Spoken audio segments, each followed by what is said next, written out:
righty, we are here now with Mr. King Diamond himself. How's it going? Oh, doing all right. Good.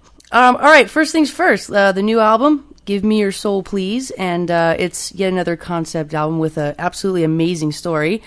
And one of the first things you see when you open the booklet that comes with the CD is the list of characters in the story. And I was wondering if you could tell us, just give a description of all the characters that are in Give Me Your Soul Please. Well, as it says, me and my black cat Magic, and Magic is here with me right now, taking a nap on the floor on her back, So that's, of course, my cat Magic, who is in the story as well for a few songs. Then there is the beautiful house on Never-Ending Hill, which is where I live. And then there is the little girl in the bloody dress and her dead little brother. They're actually both dead, but you will find out actually already in the intro that these two kids are dead. Then there's the Dark, which is a very important character as well in this, and throughout the story, and you hear a lot about darkness and what could be in there. Then there's the Floating Head Woman, which is a not very kind spirit that is traveling with the girl in the bloody dress. Her spirit, they're both traveling from the other side into our world, trying to see if they can steal a soul that is free from sin for her little brother. But I can tell you more about that later, why. And there is Shapes of Black, which is the way that this darkness starts taking form, and actually there's a couple of questions raised in the story about how do they enter our world from the other side, these spirits or powers, and is it really in the darkness that the little door is open? The darker it gets, the more open the door is, and when it's pitch dark, then finally it's open invitation to come in, and then finally you. Me? The listener. You too, okay, you too, but listener definitely is going to be involved. If they listen to the last song, they will definitely be involved, The end of the album, it brings the listener very close to the whole thing. Actually, the whole way the story is written, I think, this time brings the listener much closer to what's going on a King Diamond album than ever before, because the whole thing has been written in the present tense, so it's real time. It happens as you listen to the album.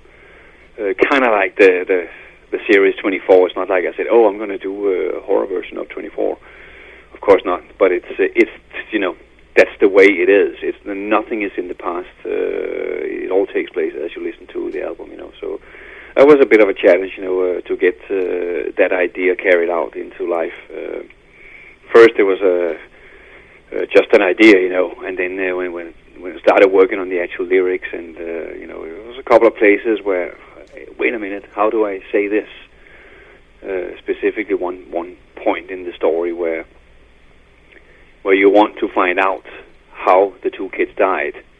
That, of course, would be in the past, but the way it happens in the story is that that time in the story I had a bad experience in the cellar of my house and managed to crawl out of there alive, and ended up in the hallway on the floor, completely exhausted, and lying there on the floor, I suddenly feel these pictures in red being sent into my brain. They're coming from the spirit of the girl in the bloody dress, and in those pictures he sends into my brain, I see what happened. She's sending me pictures to show me what happened to her and her little brother, how they died, So it's still real time. It's still like described in the present time as well, So that was definitely a challenge, but I think it really worked it definitely brings you a lot closer when it's I see, I hear, it's coming across the room, and then I saw, and it came across the room. It just gets this weird distance, from the actual action, So I think it works really good on this story, So it's modern day King Diamond. I don't I'm kidding. I always felt we were very timeless. Never followed trends. Never did, well, if people try to tell us something, it's like, well, if it's good, we'll take it. If we don't like it, we won't. You know, I mean, it has to be us all the time. It has to be us from the heart. You know, that's always been the case, and it's still the case. You know, so. Okay, well, we're going to play another track off the Puppet Master, and when we get back, we'll have more King Diamond and more story of the new album. This one is called Magic.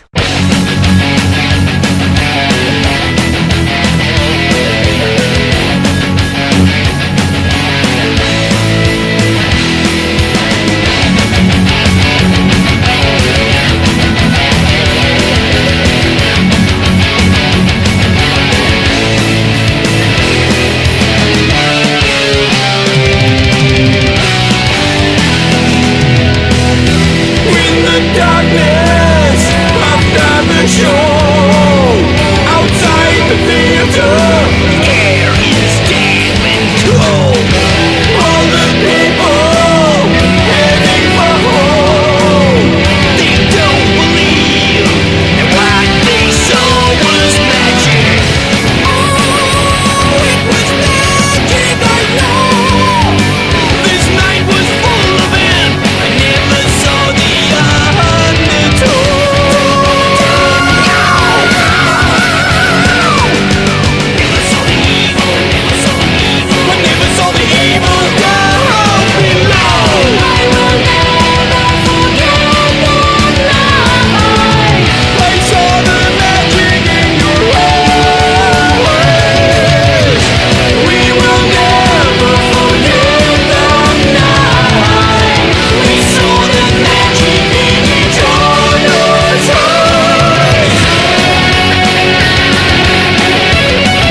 we're back now with more King Diamond for you.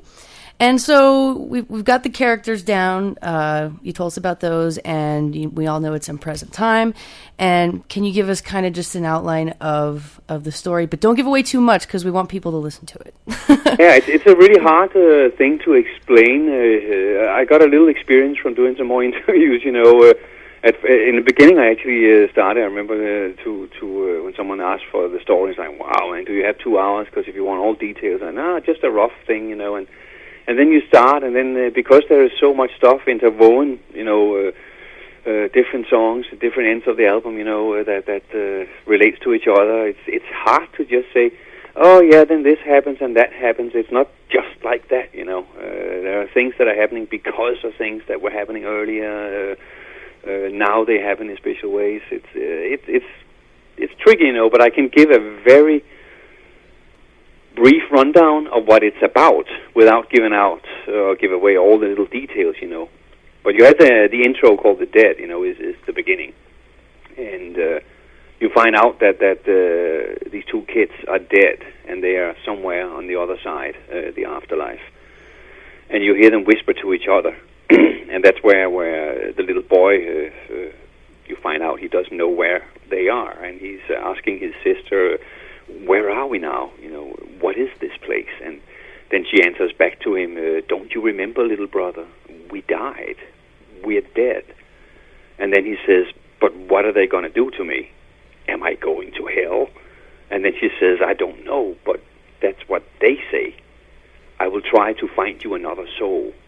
And then she suddenly, this church organ starts picking up the playing, and the sister says, "Listen, do you hear that organ play?" And then she says that, "I must go to where the organ plays." And then she says, I must go, but I can never stay. Now to this house I go." And then you hear the little brother whisper before she takes off, "Don't let anyone see your bloody dress." And then she obviously tries to cross over from the other side into our world. And she has some help with her. Like I said, there are several other spirits with her, and one of them is a nasty one called the Floating Head Woman. An experienced spirit, you can say, more grown-up spirit that can actually materialize herself in our world. The little girl cannot materialize herself very well unless it is pitch dark. You can say that there are no light. Then she can actually become solid in our world. And they travel over, and then the whole thing switches over to the first real song, you can say, "Never Ending Hill," which is pretty nice song. The lyrical side of it is very nice, with this little undertone of not everything is as it should be, but it's an unusual King Diamond style, you can say. When people hear it first time, that's the one you released as a teaser song, and I know several fans. I saw what they were posting on our website, that man, this sounds so soft and nice. It's unlike King Diamond. But if we know him right, by the third song, everything will be so dark you can't see a thing. And sure, absolutely, you're right.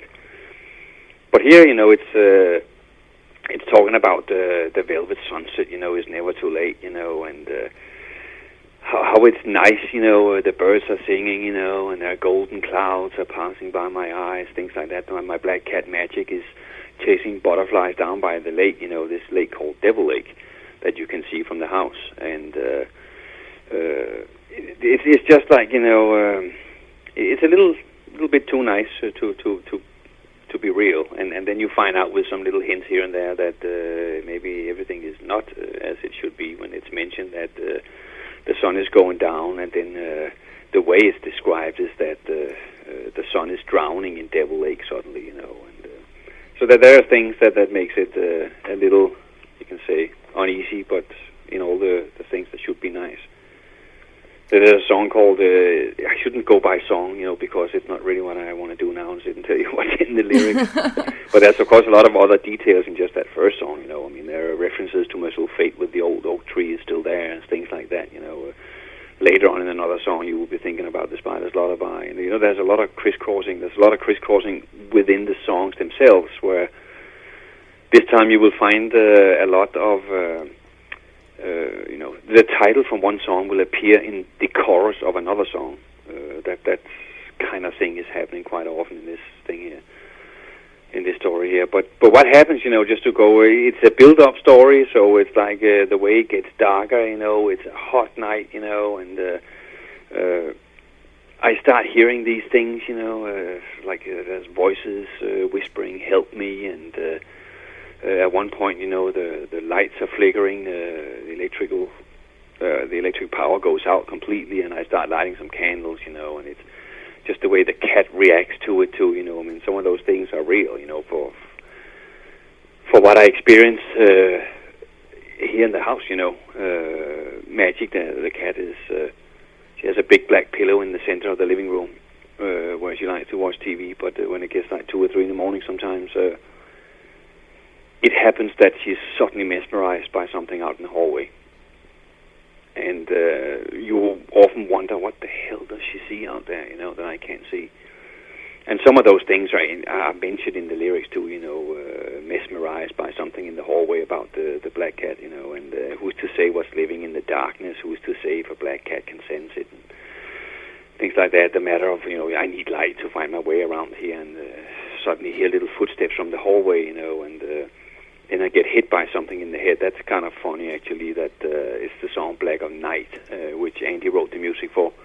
But when he was here recording guitars, he was sitting with headphones on in my couch, recording guitars, and I was watching TV without sound, while he was doing that, just sitting there if he needed some assistance or anything, And suddenly he was sitting there playing. He was like, "Oh, fuck, oh, for Satan," it's... And then I was like, "What's going on?" And he tore his headphones off, and he said, "Something fucking hit me on the head," So, what? You're kidding, man. Okay. And then we just sat there, talked a little, and then he continued playing. And then when Hal came over, and like 10 days later, I think it was, recording his bass, then the day when he was finished, I think it was 4 in the morning, it was finally done, all the bass was done, and it was like, wow, cool, man, it's all working out together here. Then Hal suddenly said, as we sat and talked a little, he asked Andy, "Hey, Andy, this might sound weird, but I just want to ask you, did you ever get hit by something here in King's house?" And then Andy said, "What? Why would you ask that?" And then Andy turned to me, "Remember the other day? I told you, King, something hit me, on the head." And that's where I remember now, you say it, yeah. And then Andy, of course, says, "Hal, why would you ask that?" And then Hal said, "Well, nothing happened to me this time, but when we did Puppet Master, it was one morning I was standing in the bathroom, and the door was locked and everything, and suddenly I got smacked on my lower back, really hard," he said. "I heard the sound of it, like that, And like, whoa, okay. But there has been some things happening in this house. I don't know if I brought something from the apartment in Copenhagen or whatever it is, but there's been a few things here, that is not it's not explainable at all, actually. But the apartment I lived in Copenhagen for many, many years, it was extremely haunted. And a lot of things come from there that is put into the stories, and now again, with this story here, has quite a few things that is more real than you might want it to be, but it's a nice source of inspiration, and so there's a lot of stuff in this story as well, like the house, the cat, and things that happen, and sometimes when a story is finished, actually almost every time, it's a little weird when I sit and read through it or listen to the album and then realize how much of my own life is put into these stories. It's a little scary sometimes, but then again, I know that no one else will know which part is what, so that's kind of okay then. But that's the thing about, just a little thing about Andy, and I had to put that into the lyrics just for his sake, on his song, so that he could always have a good laugh at what happened to him when he was here recording that song. But that's the part of the story that gets darker, but not in a normal way, you know, and the shadows, this and that, you know, the footsteps in the hallway.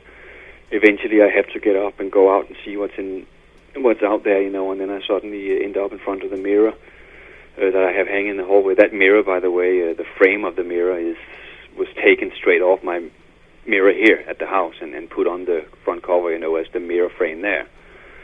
The mirror I have here is a little longer, you know, but they had to fit it to the proportions of the booklet, you know, but that's the actual frame of the mirror that I have hanging in my hallway, you know.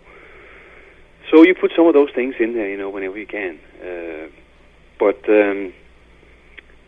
This is also like, I'm telling it in a little too much detail now. I should probably do the quick version of... maybe a quick wrap-up? What the story is really about and what's going on, you know. I mean, I'll just tell this little part here with the mirror, because that kind of talks about and explains, you can say, what you see on the front cover, you know. And that is that when I get out in the hallway in the dark there with a candle, you know, because there's no more electrical power in the house. And when I look in the mirror, I can't see myself in the mirror. I don't even see the hallway that I'm standing in the mirror. What I see is this little girl in a bloody dress. And she's standing, I can see, in the cellar downstairs. That's what I see in the mirror. And of course, it freaks me out a little bit. I see the bloody hand smear on the wall, the crucifix hanging upside down, and just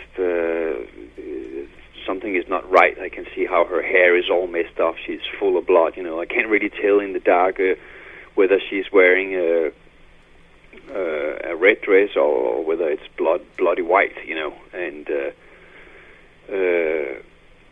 so there's actually also one more thing. I noticed that she has some marks on her neck, you know, but she looks a little beat up and trying to communicate through the mirror, but there is, of course, nothing coming back. I just see this, and then I have to get down in the cellar, you know, and see what the hell is going on there. I know I shouldn't, but I do it anyway, you know. But now I'm going to stop telling what happens, like, you know, piece by piece, but just say that the deal is that these two kids you found out in the intro are dead, and you find out how they died somewhere in the middle of the story in the song "Give Me Your Soul." And what happens there is that I told you earlier about lying in the hallway, you know, and getting these pictures in red sent into my brain by this little girl spirit. And in that song, I see this girl. It's like, hey, I've seen her before, you know, and of course I saw her just probably 5 minutes ago in the mirror, you know. Actually, it would have been a little longer ago, but because I was in the cellar in the meantime. But in that, I see her in a cellar, you know, playing with a little boy, which is her brother, and they're really having fun and all this. And then the way it's right that they die is pretty gross, you know. I mean, it's a thing that, how can I say, it just bothers the hell out of me, you know, to see how often these completely senseless killings take place I mean, I don't know if it's only in the USA, but they certainly take place over here, and it's time and again you see it on the news where one family member or both or whatever, or one kills the whole family and then kills themselves, you know, and afterwards other family members, uncles, sisters, brothers, whatever, you know, their comments are often that I have no idea what went wrong. They seemed so happy. I didn't see any signals of any kind, you know, and suddenly somebody snaps and goes crazy, you know. And that's the way these kids die. I mean, that was now it's maybe a week ago that there was one of those here in Dallas. It was absolutely horrifying, you know. A lone mother tried to kill her 4 kids. She managed to kill 3 of them, you know. She hung them in a closet, and then she hung herself. And her sister, who lived in a trailer on the other side, came over to ask her why she hadn't left for work, and there she was, hanging in the closet with her 4 kids. The smallest one, 8-month-old, was still kind of breathing. And so the sister cut that one down, so one 8-month-old child survived that hanging. And it's absolutely horrifying, you know. I mean, what the hell happened? Why did the 3 kids have to die if you were so tired of living, you know, and all this? why did you have to take the rest of the family? You know, why did you want to deprive them of having a life and a chance? You know, it's so senseless, and there's unfortunately no way of really pinpointing these lunatics, you know, before they just snap. It's really tragic when it happens. Imagine the little 8-month-old when it grows up, you know. Yeah, your mother tried to kill you. She didn't succeed. She did kill you or 3 other sisters, though, and herself. I mean, nice. But that's the way they die here in the cellar. In comes Daddy. He's in a rage. It's screaming and yelling. He's not very nice, cold as ice, an axe in his hand, you know. It looks like he's going insane. Then it's got come pictures in red, pictures in red. The axe is coming down into his head. Pictures in red, little boy is dead, you know. That's just that boom. And then you suddenly hear, here's the reason right in the middle of that song, why his sister is crossed over into this world to try and steal a soul for her brother, a soul that is sin-free. And that is that the lyric says, 13 judges on a bench, the little boy is screaming, no, it's a mistake. A suicide is what you are, the judges say. Now you're going down to hell. So what happens here is that they go to start an afterlife, but before they can, they're going to be judged whether they're going to have a good afterlife or a bad afterlife. And here it doesn't matter what religion you believe in or whatever, you know, this is just the way it is in the story here. And these judges, these 13 judges that are judging people's lives to see if they go this or that way, make a mistake. They judge the little boy. They mistake the little boy for the dad, who you find out later in this song kills himself by shooting himself in the head. You know, and so they make a mistake. And imagine if it was like that you go to some kind of afterlife and you are being judged for what you've done here on earth, and then the judges, whoever they might be, make a mistake. You have one chance, you know. There is no like going back, coming out of, if it's hell or whatever, you know. It's like, hey, from hell, you know, you were wrong. Take me out of here, you know. Can't hear down there. Can't hear anything. It's just black and flames, you know, together. But that's the scenario here that has happened, you know. And then you hear as the song goes on that the little girl there in the cellar, you know, I see the girl, she's dressed in blood, and the blood is not her own. Then it says, looks like he's going insane again. Pictures in red, Daddy's hands are squeezing her neck. Pictures in red, little girl is dead, and Daddy's got a hole in his head. So he strangles his daughter, and then he shoots himself in the head, you know. And so all the blood you see on the front cover on the little girl's dress is not her own. It's the blood from when their dad hammered the axe into her little brother's head, you know. So it's very gross. It's very, but that's you know, it's shocking, you know, even to me when I hear it come fly by on the album. Those couple of lines there, you know, it's like, ugh. But it's an unfortunate part of reality, you know, and one of those kind of things that is so hard to find a solution to. How do you predict when people are going to snap, you know? Yeah, you can't at all. It just happens. It's over and over. It's the school shooting, it's this, it's that, you know. I mean, they get some signs maybe, you know, but even if you get some signs of something being wrong, how do you stop it, you know? Like that kid there, man, at Virginia Tech, you know, I mean, they're total horrifying. How do you stop it, you know? I mean, beforehand, there were signals even he was recommended to this and that, you know, but how do you enforce these things, you know? I mean, how do you say, hey, that guy could be dangerous for himself or others.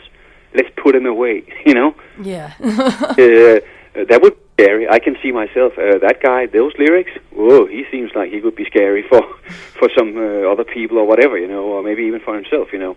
With those lyrics, let's lock him up. Hey, wait a minute, there's nothing wrong with me, you know. I'm just pointing out some problems, you know, here and there. But you see, I mean, you can't really enforce that type of thing either, you know, to force people into to institutions, you know, if they haven't really done anything wrong, you know, yet. And then the first thing they do wrong, you know, is the one where they snap big time. So it's a nightmare. It's horrible to so often, whether it's a guy going into an office, or whatever, got fired or scared of fire or whatever. That person was at NASA or whatever, somewhere, down in Texas, Houston, or something like that. Just walked in there and took two people hostage, killed one of them. He was scared he was going to lose his job, and then they do that. It's like, oh yeah, you're not going to lose your job now. If you walk into your boss with a gun and say, hey, I'm scared of losing my job, I don't want to lose it. Is it okay? You're not going to fire me. If you are, I'm going to shoot you.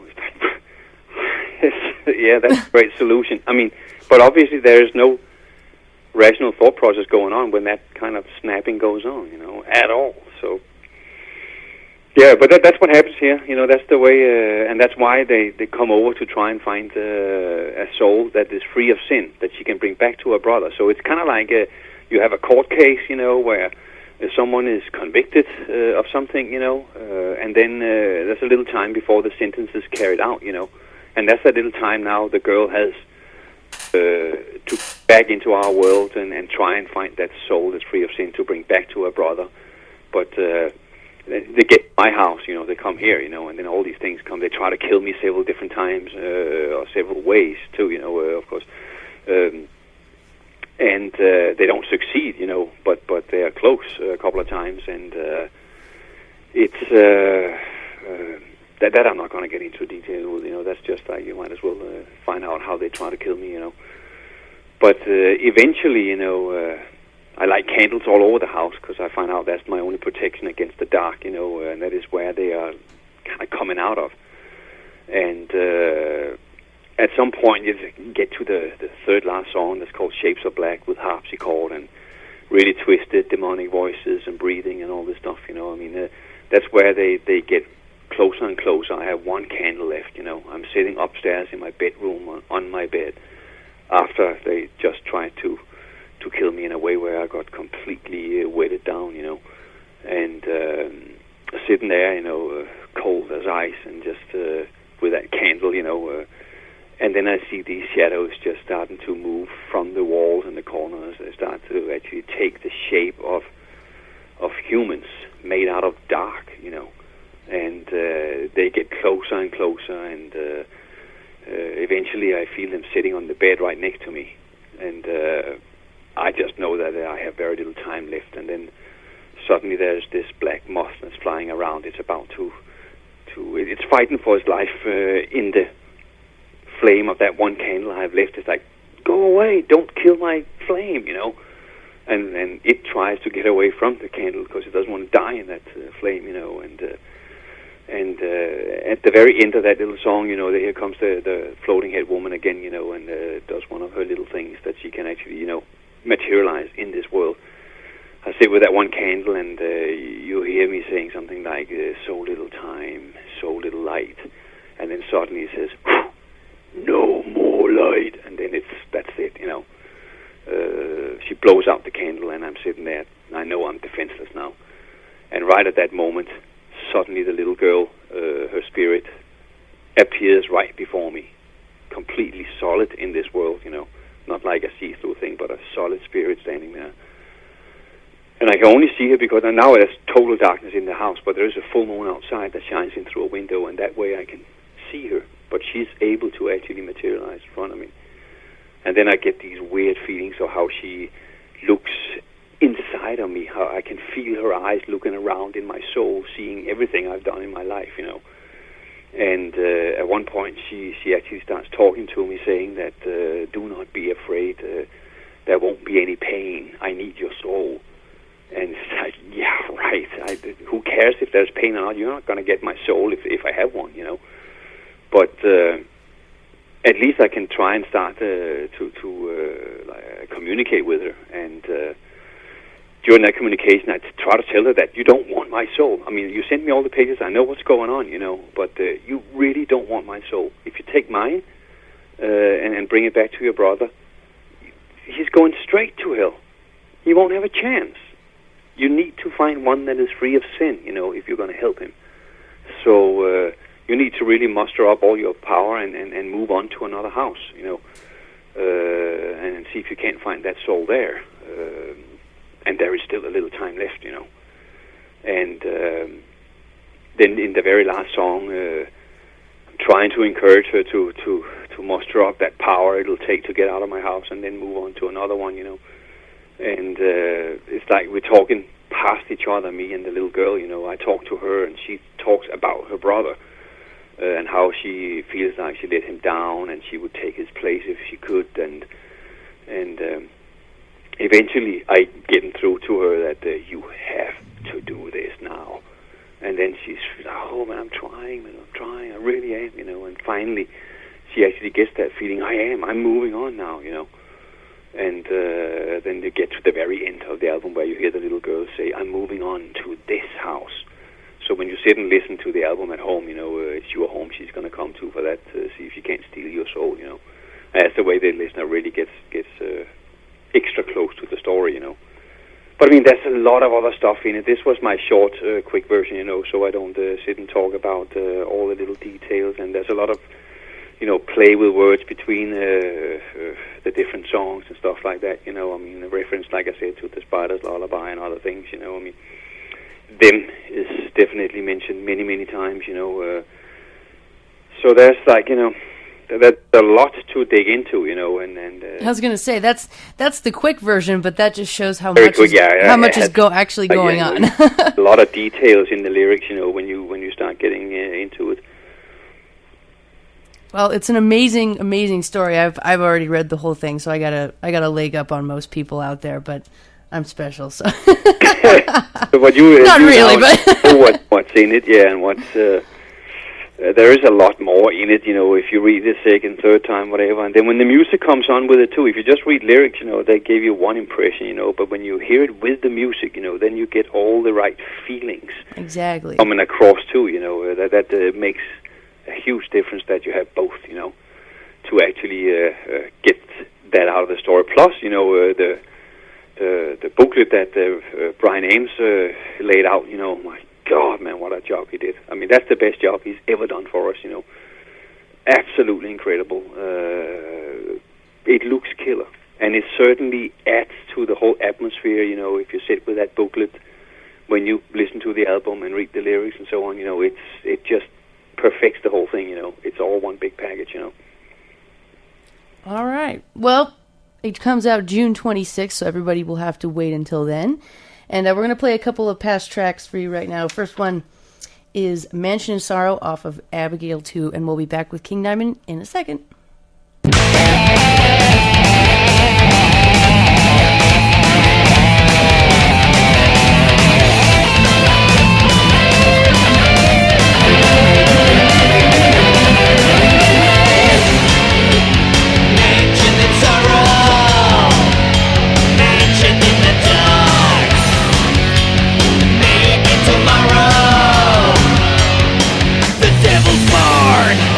The gates will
the most to hear.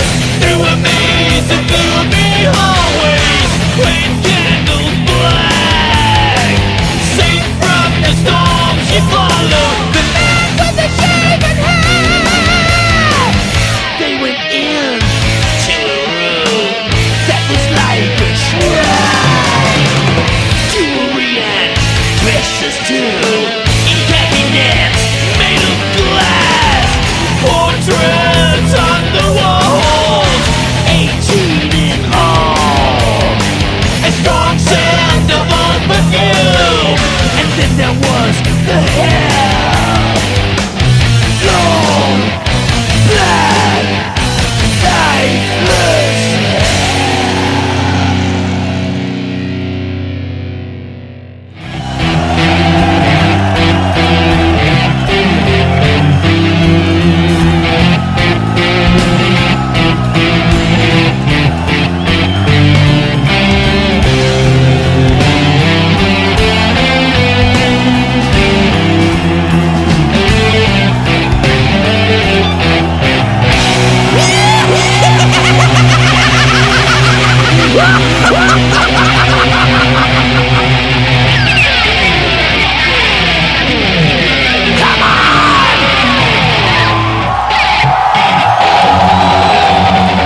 Thank you!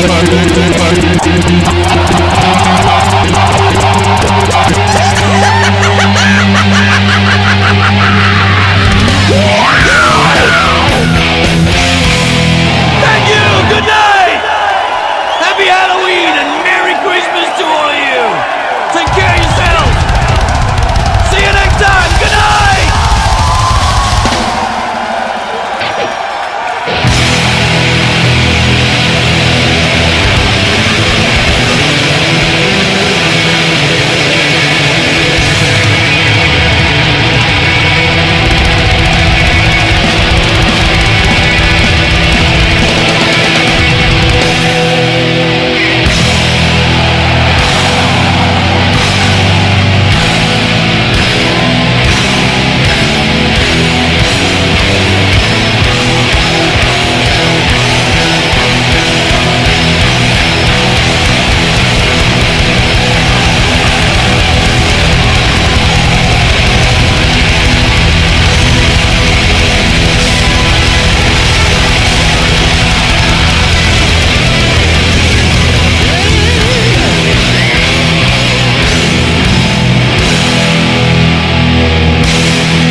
That was the classic No Presents for Christmas off the Deadly Lullabies Live album released in 2004. And if I remember right, that was the first and only live record you guys have done, right? Yeah, real live record, I would say. You know, we did. We had one out, you know, a long time ago. You know, which was a single disc. You know, it had live recordings on it, but it was actually taken off cassette tapes. You know, it was part of a release deal with Roadrunner. You know, so there is one old one there that has some live stuff on it. You know, but it's actually, we can say, really good bootleg recordings. You know.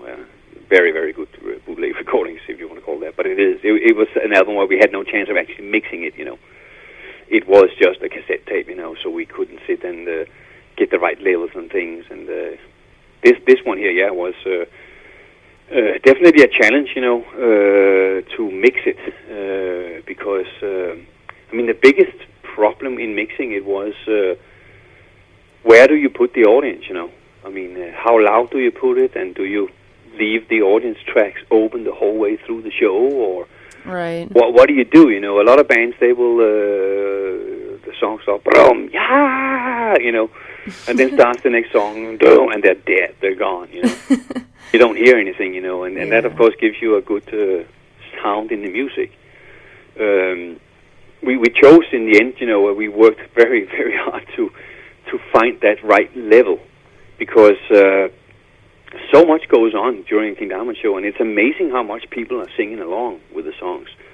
And you don't want to miss that aspect of it, because then it's like, well, it might as well be a band, or be the band playing in a rehearsal room, you know, playing the songs that way, and then just open up in between songs. So we decided to have the audience open the whole way, but struggled quite a bit to find the right levels, you know, and ended up finding one level that we just let sit there. Say, okay, this is it. That way it is as authentic as it can possibly get. If they're singing along a lot, you will hear a lot. If they don't sing as much right on a certain passage, you know, as they did in the song before, then that's the way it is. That's the way it was. Instead of you sit there and phony it up, you know, and add some more, or just raise the volume because Les sang along with a chorus in the song before, you know. I mean, hey, it's very honest, you know, and it really captures that King Diamond live feel, I think, as much as you can on just, you know, that kind of format. So it'll be another 10, 15 years before we see the next live record, will it? We have to do another albums first, right? Yeah, let's concentrate on the next studio record coming out. Well, speaking of like live stuff, we just announced your tour for next year with Kreator, Leaves' Eyes, and Celador, and that starts in March or April. March. So how did you guys pick the opening bands? It has a lot to do with our booking agent, John Finberg. You know, he really has the finger on the pulse, you know, and knows what is good, what would be a good package, and what's moving out there. And I mean, in all aspects, you know, strong package for the promoters, interesting stuff for the fans, you know, and also just making sure that it's good quality stuff, you know, and. He really is the one that put that package together, and what he will do is that he has suggestions. He says, I would like to see this because of this, and that, and it's like, wow, you're making a lot of sense, you know. And we love Creator, you know. I mean, great band from Germany, you know, and it's going to be an honor having them with us, you know. Absolutely, that's I'm looking forward to. And the other bands I don't know of, you know, but look forward to get to know them, you know, and. Sounds like it could be it could be the best King Diamond tour ever, you know. I mean, it really could. There's a lot of nice venues, a lot of new cities that are going to be really exciting to see. The Canadian West Coast, never been there before, you know. There's 4 shows up there. So there's a lot of cool stuff, you know. Venues also we haven't been before. The House of Blues here in Dallas is brand new. It's just opened up, you know, and we're playing that, you know. But we play a lot of House of Blues venues, which is... a really nice feeling for me because I love that place, you know, playing there, coming there with the band. It's always smooth, you know, that there is never all these problems that can appear somewhere, you know. You get to House of Blues, everything is up and running and it's well done and everything is executed professionally, you know, and that's such a pleasure to get to those places when it's run that way, you know. You always look forward to, House of Blues, oh, wow, cool. You know, so, but of course there's a lot of other super great venues that we're playing, you know, B.B. King's in New York, you know, and but there's a lot of places, you know, but that is one thing that I don't know how many House of Blues there is on this one, you know, but it gets more and more every year, you know, and I guess that they also appreciate when we come, you know, that they know they deal with some professional people that are decent and not completely, you know, outrageous. But it's a matter of coming in there, you know, and you have all the right things to go up and do what you're there for, you know, and that's so appreciated, you know. Okay, I guess that's all I have. Do you have any final words you just want anybody to hear? Oh, yeah, just stay heavy, man, till we get there. Hope you like the new album once you get it, you know. In my book, the best way I can describe it, and that is where I speak for everyone in the band, that is that... with this album, we really feel like we have tried for 20 years plus to get that damn driver's license. Never could get it. This time we passed the test. That's how I haven't heard Andy and Mike play solos like this ever before, I think. I mean, that inspired Hell's Space, you know, the sound of the new album, man. I mean, it's so clear. I wish all our albums sounded like that. You can hear everything that was recorded on it. And these days, it's extremely hard to pick out what a bass guitarist is playing, you know, in today's productions, you know. It usually ends up being this lower rumble, you know, filling up the bottom end, you know, and then you really only hear what the bass players are playing when drums and bass are going alone, you know. And it's sad because it must be frustrating for most bass players that what they're doing is not getting heard, you know. But here you really hear it because of the way we've done it, you know, and I actually lean my vocals up against his bass often in the album, you know, because there are such cool bass lines going on. And Matt just outdid himself too, you know, did just an outstanding job. Funny thing, after he heard the album for the first time mixed, you know, and everything, and with vocals on, what he said, I can't believe you let me get away with all that.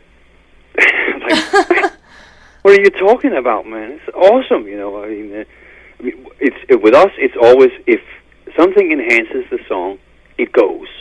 Absolutely. It'll always be allowed, you know.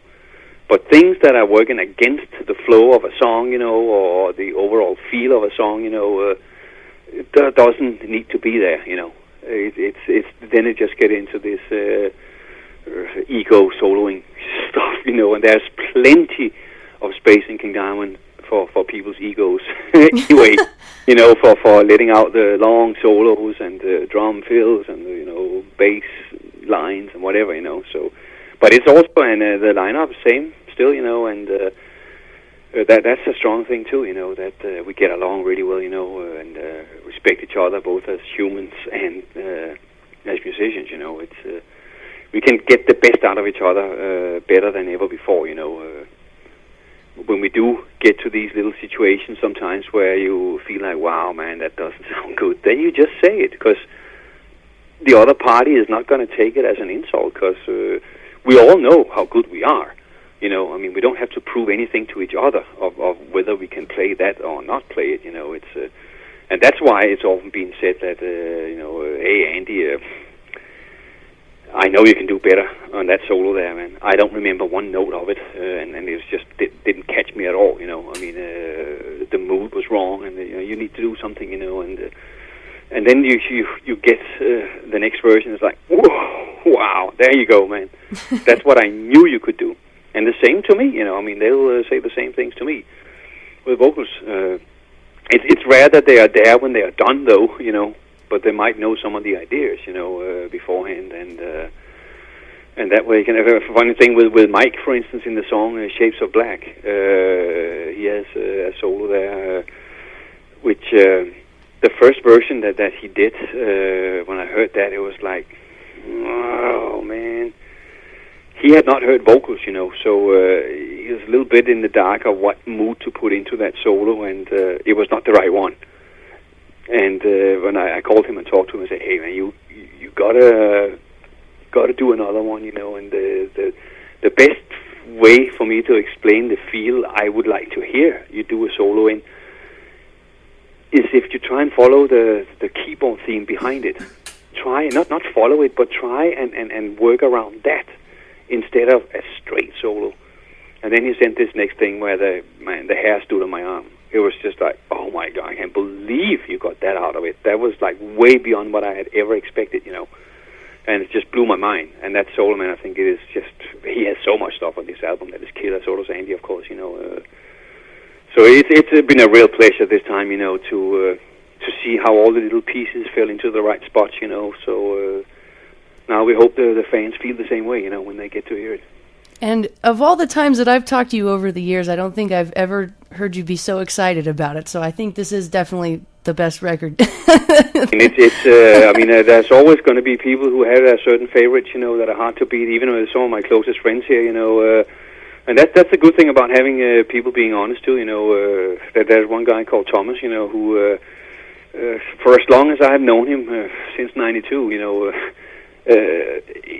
he's always, I mean, he likes what we do and all this stuff, you know, and Puppet Master comes out and you feel like, okay, this time he must let go of his old favorite, you know, which has always been Melissa, you know, Merciful Fate, and it came out, Puppet Master, like, I mean, I think it's some of your best King Diamond stuff, absolutely, you know, but you know me, man, I mean, I don't think you can ever beat Melissa, you know, I mean, for my taste and what I like, you know, so there you have it, that's it, you know.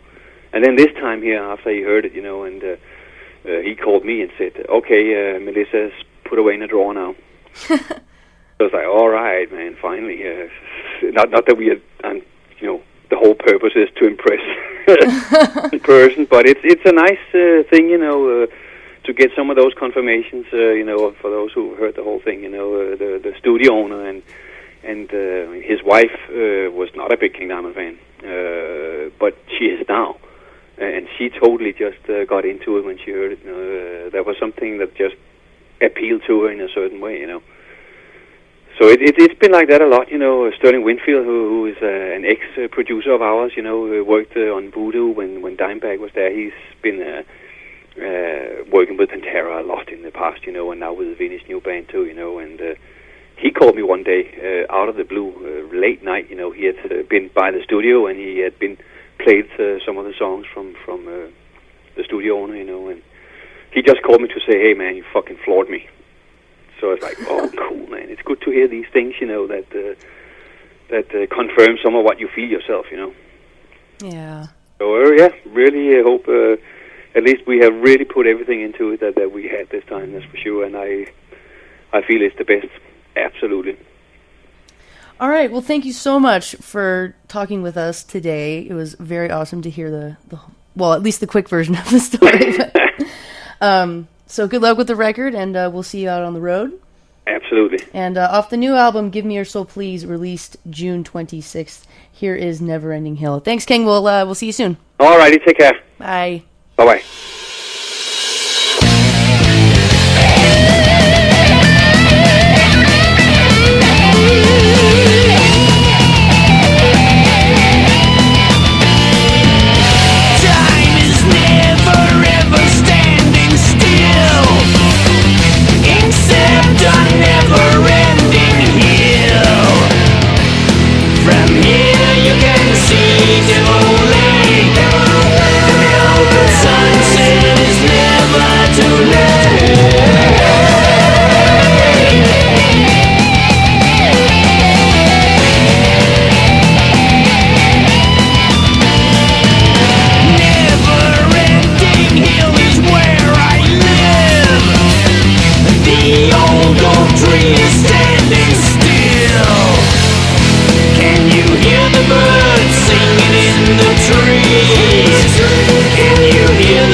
Your